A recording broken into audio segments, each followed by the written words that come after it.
Welcome to Your Funeral Coach Talks, a bi-monthly podcast hosted by Lisa Baue, founder of Your Funeral Coach, a consulting and mentoring company serving the funeral, cremation, and cemetery profession. Listen in today to the marketing series as she interviews thought leaders and difference makers in her profession. This is Lisa Baue again, your funeral coach. We're here with Sean Fagan of Leap Tie Marketing, the best marketing firm in serving funeral service, in my opinion. That's why Sean is with us as a collaborative network partner. We're excited to have him. And I will tell you, he has some new things to share, some things that are coming up. This is mid-year for most of us. We're kind of at that 6th month. If your fiscal year ends December 31st, starts over January 1. So Sean, we're going to dig into some best practices today in marketing, and welcome back to your Funeral Coach Talks. Well, thanks for having me back, and it's been fun to watch this effort of yours bloom and get recognized by people. It's been fun. Well, it's fun, and thank you too, because I have to tell you that Sean and Michelle Fagan and Leap Tie Marketing is my marketing firm, but I believe in them so much of what they do. They serve mostly only and probably only funeral homes, and then they kind of help Lisa out on the side. So, and I so appreciate you guys, both of you. Well, you know, you see some things. You work with a lot of funeral homes around the country. You're a family-owned business. You've been in this business for eons. Tell us a little bit about Leap Tie and yourself, how long you've been in business, kind of some things that you do, and then we'll dig into some of the great advice that you have for all of us today. Okay, sure. So Leap Tie itself originated in 2010 or so. I can't remember the exact date, but it didn't come out of nowhere. My wife, Michelle Fagan, has had a background in the profession going all the way back to the late 80s, early 90s. One of her first jobs out of college was an appointment setter for an insurance firm, and she developed relationships with lots of different funeral homeowners across the country. And it just kind of kept being a profession she came back to. I think we've visited this in a different podcast, but it's something that we've always both been drawn to, is how great the people are and what a great profession it is. It really is different than anything else you can do every day. So we like to be a part of that. Thank you. Thanks for sharing that. Well, we're all good caregivers and hopefully business people, but you really help us be better. Your firm does a little bit more than just marketing. You give us some good sound business advice. You have some fun things like Hello Shopper, which teaches us how to better handle shoppers and measure our staff performance, as well as kind of gives us some measurements and matrix where we can measure if we're winning or losing. And you do a great job giving us coaching and things like that. So we use Leap Tie for years at Baue's, and they're just amazing. And what they do with your websites, you know, this is kind of a commercial for them. I'm going to let you know that ahead of time, but they don't pay me anything to say this. I don't even get discounts on my marketing bills. I think I need to work on that, Sean. Really? No, I'm kidding. Everybody's... You guys are in the business to make money, and I'm in the business to help funeral service and make some money on the side because I enjoy coaching people. But thank you so much for just everything you do for funeral service. And you did some things during the pandemic, though, that really impressed me, and you really helped out some funeral homes. You found some masks for them. You supported them. You didn't charge them for things. So you're not really a marketing company. You're a relationship company that helps people market themselves and their firms better. So I just want to say that out loud. Anyway, let's dig in. So you see a lot of funeral homes doing a lot of things for marketing. Right. Tell us about those things and how do you think they're doing with them? Well, they're all different, and that's one of the things that makes all of this really interesting to me. You shared that we do things other than marketing, and finding masks for firms and things like that during the pandemic, and finding creative ways to meet needs they had when they couldn't go to homes for pre-need and things like that. So basically, it's all tied to our philosophy that every funeral home really is different. They have different demographics in their market. They have different competitors than other funeral homes. So we don't have kind of a one-size-fits-all approach to this is what marketing is. We don't have widgets. We don't have templates. We work with every firm based on who they are after getting to know them. And then we can make recommendations on what they need to do after we've gotten to know them and their competitors, which we do take the time to get to know. Right. They So don't you know it, don't, but we yeah, do. and you don't do boilerplate websites. And I know that No. for a fact. They're all customized. And it's after doing some research about the firm and what their gifts are, what their competitive edges are. So those are always really good things to consider. If you have a boilerplate template kind of thing, you're just going to look like your firm in the next community, or you could even be looking like a firm right in your community Mhm. with just a few things changed on it. So I like how you help personalize. So funeral homes do a lot of things for marketing. They obviously, almost everybody has a website today. Sure. They have Facebook. If they're smart, they should be on Facebook because that's where women in 60 plus, that group, or 55 plus, hang out. Mhm. We're very social. And we have calendars. What about calendars and church bulletins? Are funeral homes still doing things like that these days? They are, and it really depends on who you are and where you are, and even what your own personal faith is and your connection to the faith community. So, if you're not Catholic and you have maybe just a minority share of the Catholic business, probably doesn't make sense to do Catholic church calendars or church bulletins and that sort of thing. You're going to be kind of a Me Too approach. Look at me, I'm also doing this. I'm also here. But if it's a church you go to and you do have the lion's share of the services and a good relationship with that church, those things can be worthwhile. We like to be mindful of what's being spent on those things, and we'll talk about budgeting a little later in this. I But agree. it's really on a case by case basis. Without knowing your funeral home, what you're all about, where you go to church, I can't make recommendations on whether you should do that or not. And other True things that. might be True more that. important. Yeah. Yeah. And if you're in a larger community and there's like 16 churches, right? It's Hmm. 20 churches, and 40% of them are Catholic and the other 30% are Protestant. And then there's another couple percent, 10% here or there that are sitting back with maybe, you know, mixed up non-denominational. You got to be careful because that's a big budget when you try to put ads in all their church bulletins. Or we did tents, and we had tents that we used both at the cemetery but also community tents that were easy to set up, and we bring them out to the church picnics because that's where all the members are. They show Hmm. up for the church picnics. And it's better if Donate people. things. Yeah, Yeah. and it's always something like that is always much better if somebody can meet a person instead of see a repetitive ad in a bulletin, that sort of a thing. So it's in moderation. We got to look at the overall objectives, where the best opportunities are, and what's going to bring their best return on whatever you do spend. And being the way I am, I like to track that. So Yes, you do. Track everything you do because you have to. Marketing can be tracked. A lot of people, when they start looking at where they're going to cut their budgets, they start cutting in marketing, especially when you're in downturn economic times. So that's not something it's very tempting to start it cutting is. your marketing budget. However, you can always look for a few things here and there in all parts of your budget that you can cut back. But if you cut back all of your marketing, what happens? You could start losing customers. You could start losing leads. You could start losing opportunities. Hmm. So let's talk about leads. Google. How about Google? You got Google, you have SEO on Google, you got Facebook, you got all the forms of social media, Instagram, Twitter, you know, TikTok. Not really for us, I don't think. I don't know, but I know some young people are doing TikTok, and Yep, they are. that's lots of video, and that seems to be working too. So there's all kinds of those things to Hmm. start doing. And do you recommend and see funeral homes doing all these things now? And are they Uh, a good thing to do?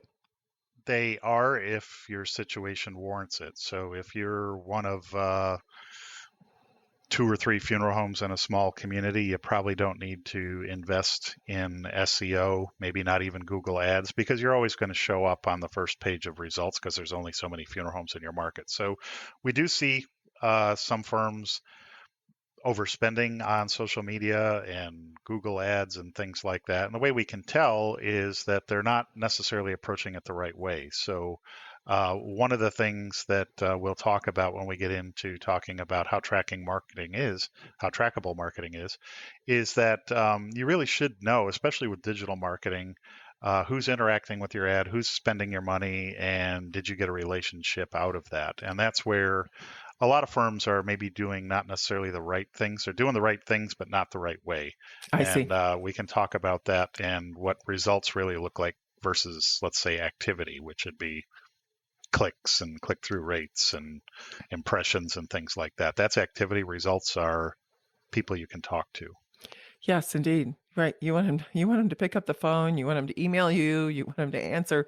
Yes, I'd love to pre-plan with you, right? So, I think sometimes we fall in love with all these cool things that happen on social media, like, oh my gosh, look how many clicks I got today. Oh, look how many likes I got today. And Yeah, at the end of the day, that's okay. But if it's not making the phone ring and you can't track if it's causing people to take action on something, hmm, right? So you help create things where people will actually take action. It's not that's about the right. clicks, because Google seems to be wanting to sell you a lot of things now these days, and they want you to boost your ads, and boy, they can be really expensive. Yeah, they'll encourage you. They'll constantly tell you that you could be spending more. And the way we do our reporting, we can tell. We can make a recommendation that a funeral home owner could understand in layman's terms about why it makes sense to increase an ad spend and give you the evidence that you can understand about why that makes sense. And it's not just Google saying we're missing opportunities, because they don't know what we're trying to accomplish. No, that's a good point. They really don't. And those other things, clicks and likes and shares and all that. I personally call that vanity metrics, and that's just what they are. I It mean, they're makes us fun. smile, though. As owners, we sit back and we love it when we see all those things going on, and it's like, oh my gosh, look at this! We're so excited. Makes Yeah. our day. Well, they do have value. They're not worthless, but Right. you can overspend on that kind of satisfaction. Let's call it that. I don't disagree. You mentioned few other things. So Sean, you've taught me about these things called display retargeting and geofencing. Hmm. Can you explain those a little bit to our listeners today so that we can understand those a little bit better? Good Sure. things to do, not good things to do? They are.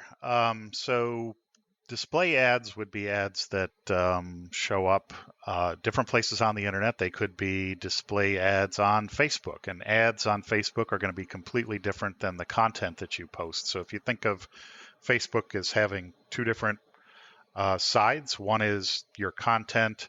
So let's say you were doing a health fair with Baue, or you did uh, an event in the St. Charles Memorial Gardens. We would promote that. You might promote a dine and learn. You're going to observe calendar observances, things like that. Share a new employee or a birthday or an anniversary, something like that. That's all about Baue and what you're doing. That's usually mostly on the content side. Hmm. You can boost those posts to reach more people and even target some people who don't follow your page. But the Facebook ad manager side of Facebook is a completely different animal. And that is where you can approach your whole community on Facebook the same way you could with a mail house, with certain filters, depending on a person's faith group, their age, their geography, all those sorts of things. So that's the geofencing side. Well, that's the targeting side. Targeting. Geofence, yep, that's targeting. Okay. Retargeting is going to be somebody visited your website and then maybe 2 or 3 or 10 times over a time frame that we define. They might see a pre-planning offer or a banner ad about your business. So we've done that for lots of funeral homes over the years, Hmm. where somebody comes to your website, browses around, gets information, they land there for whatever reason, and then maybe the next morning, their habit is they'll get up and look at the newspaper website at obituaries, because they maybe want to see all the obituaries in a town. And It your banner ad might show right up on, let's shows say, a right up. legacy or something like that. And you haven't signed a contract with the newspaper. Ah, Newspaper yes. doesn't even look at what ads show up there in some of those slots. Some newspapers, you can buy an ad that is permanently at the top, but your ad might show up on Legacy. It might show up on a Wall Street Journal. It might show up on a blog recipe That's site. So nice. if you look at all the different ads that are on a page when you're looking around the internet at your own personal interests, a lot Hmm. of times those are retargeting, and you might see Amazon follow you around with something that you looked at on Amazon for a few days. Oh, of course we do. And that's all that great artificial intelligence stuff, so they follow us everywhere. Yep. There's ways to get us to not follow, and ways to program that so in your privacy. But it's still, if you buy something online, boy, it's going to show up again. You're Yeah. going to see, oh, think about this. Yep. So Is that good for retargeting, funeral homes to do, you think?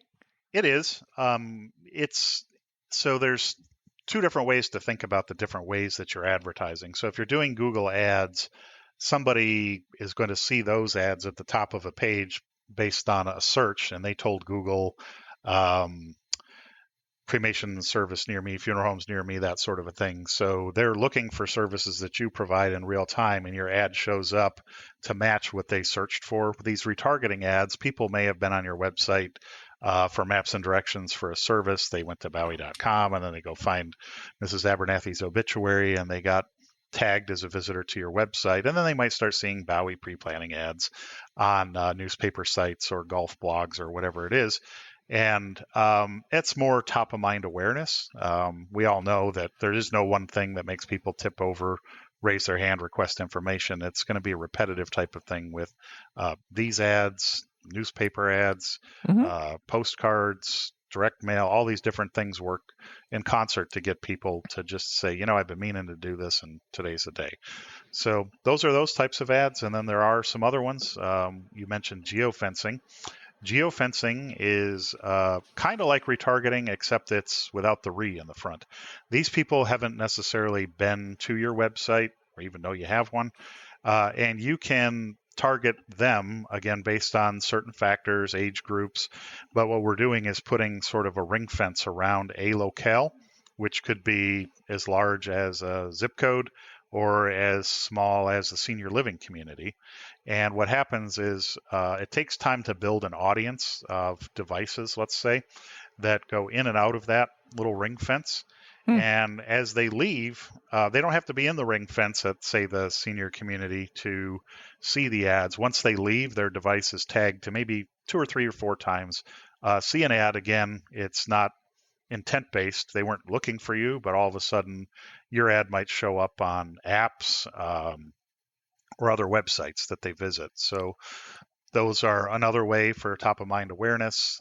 Those ads can carry different messages for pre-planning seminars, just pre-planning in general, your cremation services, Teddy the Grief Dog, all different kinds of things can be pushed out in front of people. Right. All your community outreach programs, right. The things that you're doing around the holidays. And I think program awareness and being able to not just market your programs and tell people all the good things you're doing, but figure out ways to get them to your website so they can register for those programs, right? So they can attend, so they can get more information, because that creates I got your email now.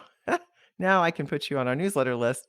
Now I can, all those good things that we can in communication. We don't right. stalk And I them. think that personal relationship, I think it's getting harder and harder to continue to establish that personal relationship with everything filling our email boxes and all of our social medias.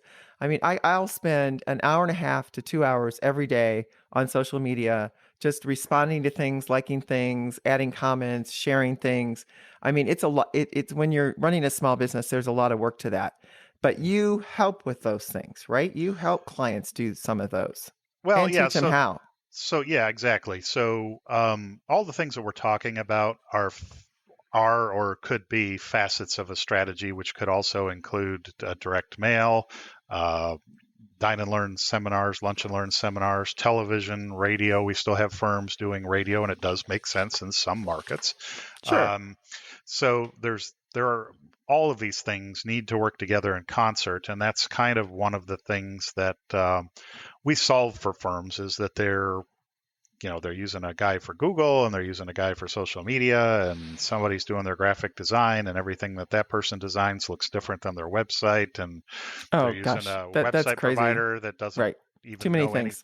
Yeah, and some of those other vendors are kind of, maybe think of them all in silos, and they don't work together and amplify a unique message towards the same objective. And that's where wasteful spending can kind of start, is they're doing this because my buddy uses this guy and I want to use him too. And they don't necessarily really understand how it could work differently. And it's not bad. They just don't know what they don't know. No, that's right. So we go out, in funeral service, we go out to all different kinds of conferences and meetings, and we're in owner study groups, some of us, and we share ideas, and we go to these places and we learn all the new things that everybody's trying to get us to use. I mean, if you go to conventions, if you go to these webinars, you'll see lots of different suppliers and people who want to have you in their business. Right. At some point in time, you can piecemeal this and make a mess of it and also spend way too much money. So that's a mistake that you see a lot of funeral homes and owners still making today.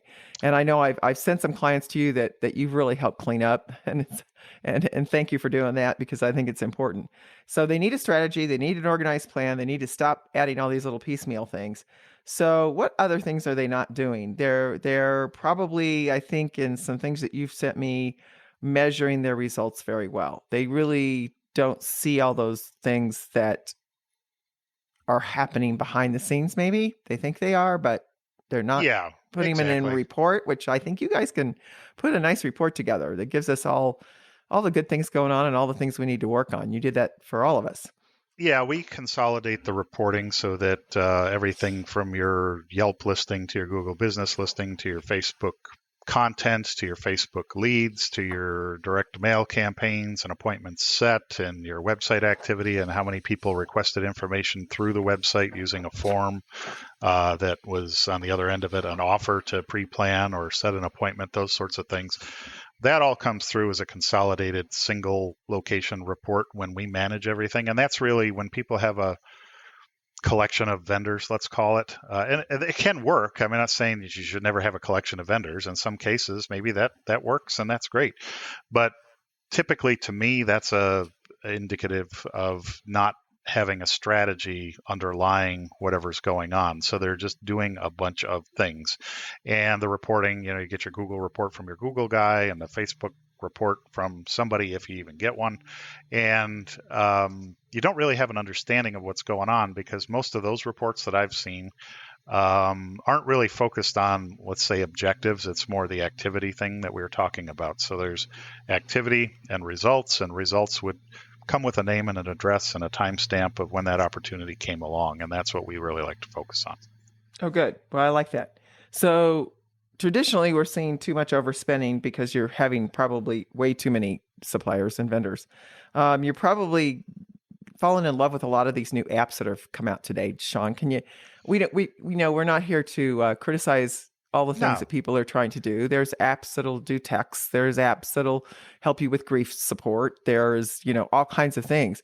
I can't imagine getting my grief support from an app, but I'm not that generation. I want to talk to somebody, but it's good to read. There's some good reading things that'll help you. Mm-hmm. But there's some weird sites out there too, and badges and stuff that you see owners doing not so well, or really grabbing onto because they're kind of new and cool. Mm-hmm. So how do we watch out for those things? Because sometimes we're like kids in a candy shop, right? We're going for that. Yeah, well, for me, it's a turtle, that pecan dark chocolate turtle, right? I can't resist it. Yeah. Right. Well, it's always okay to try a new idea. We'll start there. So if something's new and you don't even know anybody that's using it and you think, I'll give this a try. Not really sure how it works, but let's see what I get out of it. It's really easier than you think to find out if something's working, because if you define your objective before you start about what I would want to get out of this and not just do it for no reason, you should be able to tell if it's working. If it's not matching the reason you started, then it's probably not a good idea. With other things regarding a lot of different apps, there's kind of like third-party review sites out there that'll show reviews that you can solicit, and they'll go to some bizarro site like funeralreviews.com. That's not a real site, but there are such things out there. Mm-hmm. And people are displaying these kinds of reviews on their website with that vendor's widget. Nobody knows they have no credibility, because people are like, well, you probably just made those up. That's not a Google review. That's not a Yelp review. That's not a real review in their mind.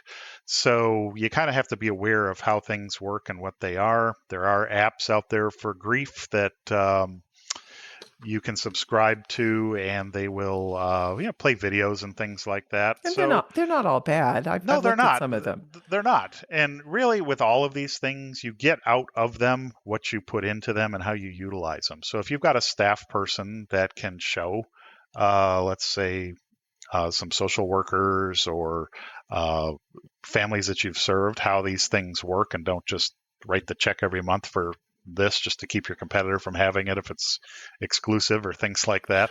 Well, that's what the sales guys I'll tell you. Hey, you can lock up your market today. Choose Right. me. Right. So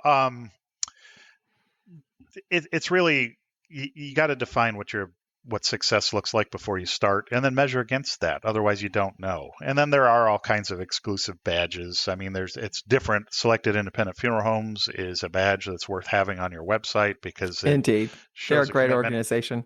Right. So that's a badge I would love to have if I was a funeral home owner. There are others like it, NFDA, OGR, some other associations. And again, if you just put the badge on your website, people might think that's a vendor. They might see the selected pyramid and think, oh, that's I don't know what that is. It's a buying network. It's a whatever. Yeah. So put down there, proud to be a member of, right? And so we built out content on some pages that explains exactly what is selected independence. Fewer than 7% of funeral homes in the whole world can belong, and it's by invitation only. And they adhere to certain standards and customer satisfaction. And we really explain it so a person could say, well, that does matter to me. Otherwise, it's just a badge. Then there's other kind of worthless badges that you can just buy and put on your website, and they don't really do anything for you. They give us an example of a couple of them that you've seen funeral homes use that don't do anything for you. Okay, so some we should watch out for. Well, yeah, there's a bunch of different ones that are sometimes related to, let's say, your cremation standards. You don't have to pay a vendor to define and share what your cremation standards are. I see. So you belong to this, or you belong to that, and they're really not a thing. Yeah. Okay, I get it. So that kind of a thing. And there's Christian funeral homeowners and things. There's bunches of them. I'm not targeting anybody. Sure. But again, those things can work if you actually show family you work with what this means to them. If you're not getting to the end result, which is I'm doing this to communicate to families that I'm the best, or I care the most, or I do the best job. If you just put that thing on your website and you never show the family what it's all about when you're with them, then tell you don't them really why. get the benefit. Tell them why. Why is that important to you? Why should that be important to you that you're a member of one of these associations, that you're a member of your Chamber of Commerce or whatever it is that you do. So I think those are good. I like the whys. Yeah, so, it even goes for those cremation things that I mentioned. They can be good. They can be a differentiator if you use them the right way. Just having them doesn't do that for you. Right. And we're going to get into budgeting shortly because that goes along with your marketing strategy. Mm-hmm. But there's something that you said that, like, there's website providers out there, and mm-hmm. they don't most people know who they are, but they're offering us a lot of free stuff, and they're going to let us have, if we put flowers on their website, then we make money on the flowers and we get a free website. Mm-hmm. Well, that's a lot of money for some smaller funeral homes. And what do they do about that if they decide not to go down that route? And, is this the kind of web company you want to be with? Do they do? I'm not asking you to say anything about your competitors. I just want to know, is it good to get all the free stuff? And is free always what it's cracked up to be, I guess? Okay, so you and I had a laugh about this, that I always live by the rule that if something's free, it's possible you're the product. Your personal information is being sold. And if you think about what I just said in terms of Facebook, we all know that these companies are data harvesters. Google's the same way, and they sell your maybe not your name and address, but your digital profile to advertisers. So if something's free, somebody's making money somewhere. Nothing is free. So if you go to... somebody else is making the money, not you, right? Well, yeah, and that may be okay in some cases. So if you're a 30, 40, 50 call funeral home that's, got maybe 2 funeral directors and a couple family members trying to make a living, and it's a small town, a free website could be fine. But if you're in a competitive market and let's say 2 other people have the same website or a similar website, or your website providers making money from you and your families, that would be something that I would look at and run an analysis, a cost-benefit analysis on of, okay, so you get 5, 10, 15, 20% of your flower sales from that website. They're also taking money from you and your families and your florist. for that website. Right. But So let's the talk about websites, that, because local florists are important and we have relationships with those people. We all grew up together. Doesn't it make more sense for us to put a shopping cart on? I mean, that's what we did. We did a shopping cart. We worked out a relationship with a local florist where we received a little something for the flower sales. Mhm. And that really, if you do it right, could help you pay for your website in the long run. And you guys at Leap Tie, you can make a whole little shopping cart and set up our own little flower shop online. I Well, know it was very lucrative for us when we had our own online flower shop. I think you've got to make it easy for people to buy flowers from you. But if it goes out to, somebody else and somebody else, then are you really making money? And so that's a really good point. I like that. But let me repeat what you said, because this just makes me smile. I always live by the rule that if something is free, you are probably the product. yeah, well, it's true. It So makes me laugh, actually. I think it's great. if you're the product, let's say your funeral home is the product, there are website providers that'll give you a free website or $20 a month, and then they'll take some of your flower sales too. Well, free isn't really free. They're taking commissions from the flower sales, and that can be nice for cash flow for a funeral home that has, let's say, unpredictable volume. Some months they just do a few calls, and then all of a sudden they get 11 bodies in a week. It can be tough to have, let's say, a recurring cost for a website. So that's why that's attractive. If you're doing any kind of volume at all, you might want to take a look at what does this website really cost, even if it's free. I don't write any checks and I actually get a check. It's better than free. If you start looking at what the commissions are that the funeral home website provider is taking for providing the website, and then you pair with that, what are you getting out of the website regarding leads that you could monetize? Oh, there you the go. really high cost of a free website starts to glare at you. And we've found that time and time again. When we build a website, we don't take, and this isn't a commercial, it's just the difference. No, it's true. It's true. You guys built our website. Yep. We're not a party to the sale or any sales on a website. So if Baue Funeral Home sold a $150 floral arrangement, we got zero out of that. Our job was to build the website, build the shopping cart, support it, make sure it's there for families to use. And the funeral home's relationship with the florist is between them. I don't care if the commission's 30%, 5%, or you don't even want to take a commission from. Well, you also get their email address, so you can put that into your. You guys help people set up a CRM, a marketing, a database where you can capture that. Yes. Well, and you can thank you for your flower purchase or things like that. Yep. Yeah and no. You do get the email yes address.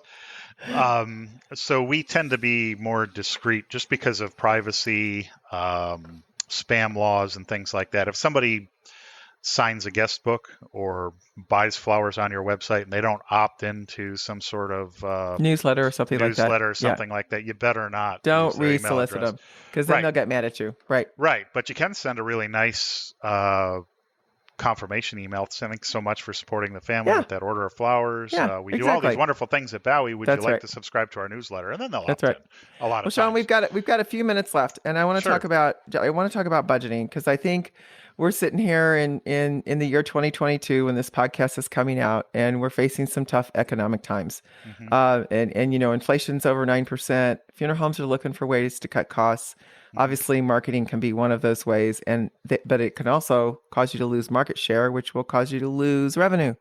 So when you help clients set up a budget, you kind of start digging in a little bit, and let's not go into too many details, because I think maybe a separate podcast on just budgeting would be very effective. Sure. But just give us an overview of what you should be looking at in your marketing budget, and how effective is it? Just real quick and say, because I know one of the things you do is you actually help set up a spreadsheet and you help figure out where the marketing dollars are going. And I think that's just so very important.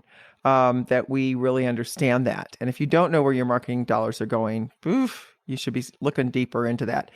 And the other thing is you're like, don't classify your charitable giving as a marketing expense. It's really charitable giving, right? Right. Yep.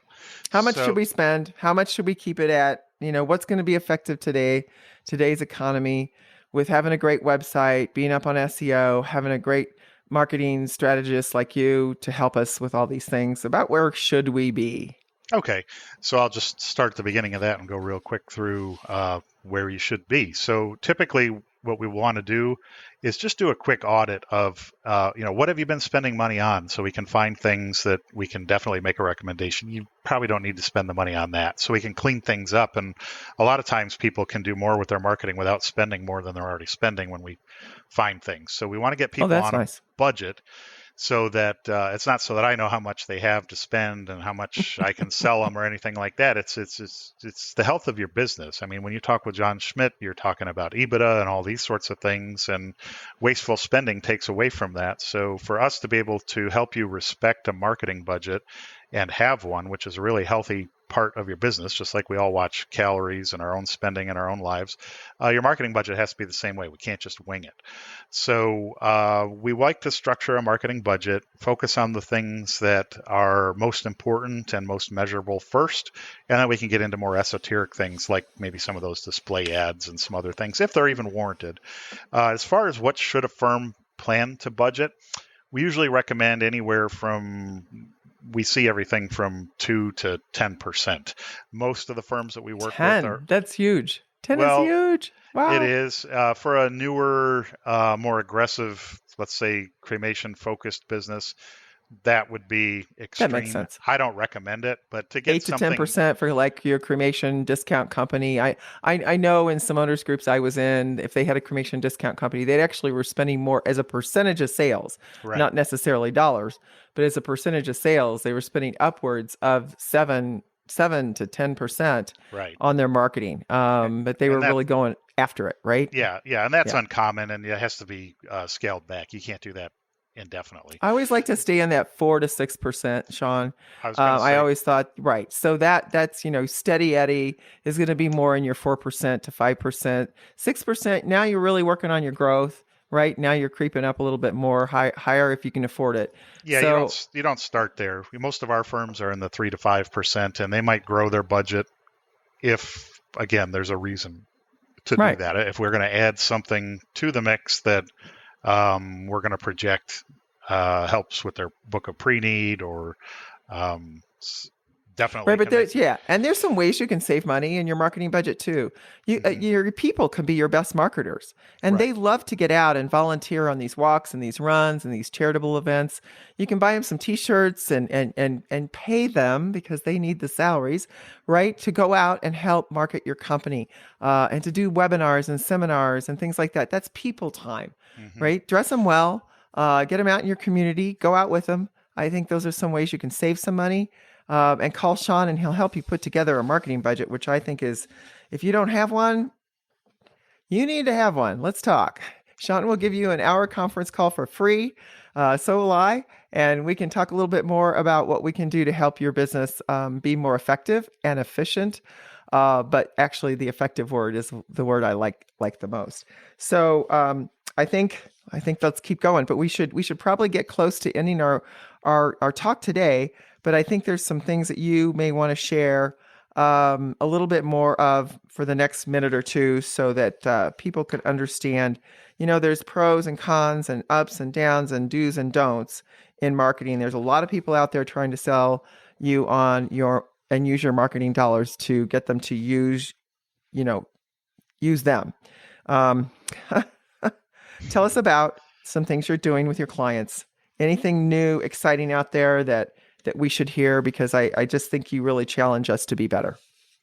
Well, getting to budget and cutting budget and getting the most out of your budget, one of the things that, it's not really new, but it's an important part of making sure that you get the best possible return on any kind of ad spend that you make is tracking and measuring what happened to all of the opportunities that you got. And the pre-need companies all do this. They're going to tell you return rate on mail and appointments set and hold rates and sales and all that sort of thing. But you really should be doing that on the at-need opportunity side too. And that's something that if you're spending money on Google Ads, I agree. One of the things would be to maybe keep a call log. You can do it on a simple spreadsheet.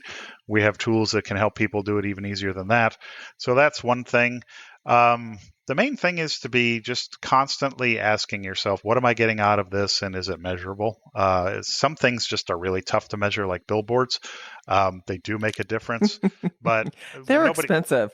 They are expensive, but sometimes they can work. Sometimes they do work. We took everybody off them as soon as the pandemic hit because people weren't out driving around. We actually canceled a lot of that geo-targeting because people weren't where we were targeting. So yeah, you kind of have to move things. So you help owners and businesses save money. I really appreciate that about your company. You'll sit back and you'll say, I think you're spending a little too much over here, a little too much over there. And it's not to put money in your pocket. It's to be more effective with the use of your dollars. You are brutally honest, both you and Michelle, and I love that about you. Sometimes owners don't want to listen to you. We have this thing where we all learn to make arrangements, and we're trying to obviously help our customers have good experiences and share new things that they can be doing. And we're taught by one of our collaborative network partners, Greystone Associates, to get our hand slapped 3 times, right? Mm-hmm.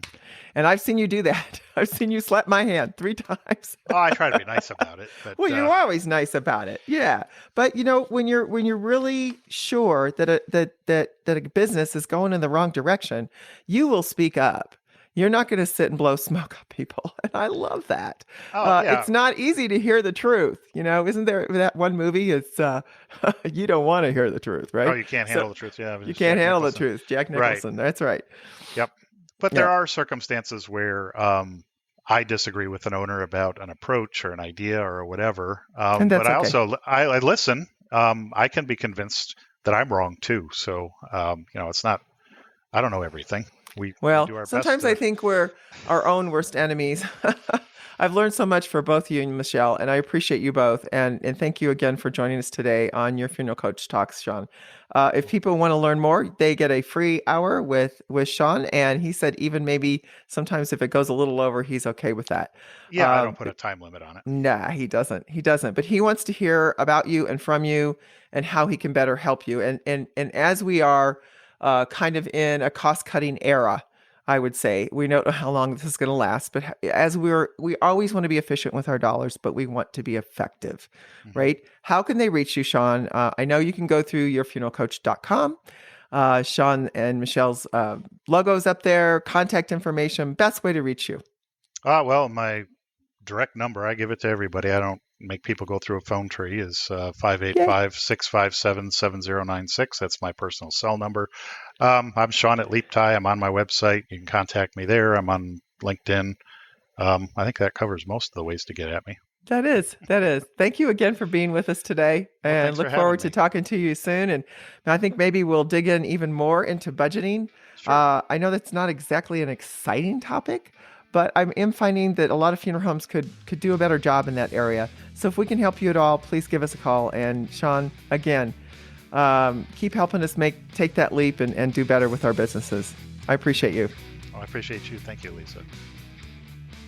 We hope you enjoyed today's Your Funeral Coach podcast and will join Lisa Baue and her guests again soon. Let us know if there are any topics you would like to hear more about. For more information on future shows, please go to yourfuneralcoach.com.